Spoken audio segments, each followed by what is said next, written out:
Hi guys, may pagmalambong, magandang hapon, malino pagbayapon. So for today's video ay konting kalaman lang guys, no? So for today's video ay magdadala tayo ng kopras ito. Kopras! So kapag halimbawa ganito, mga isang sako yung dala nyo guys. So no more basher. So for today's video ay dagdagang kaalaman lang naman. So mga hindi alam kasi yung iba hindi nag-ano.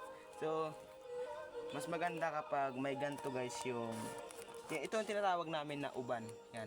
Kapag mga gantong dala hindi kaya sa balikat, so sa ulo. So need natin ng ganto para hindi galaw-galaw ang uban or basta ganito. Kailangan natin ng pang ano sa gilid. Tatlo siya. Dito, tsaka dito sa pinakadulo. Yan, para hindi masyadong paglakad yung lubid. Yan. Tusok lang natin guys, ipitin natin. Yan.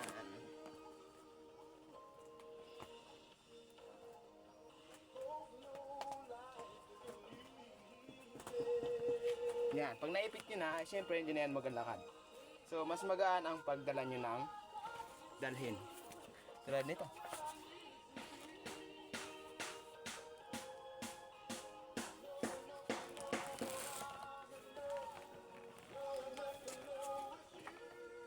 Yan.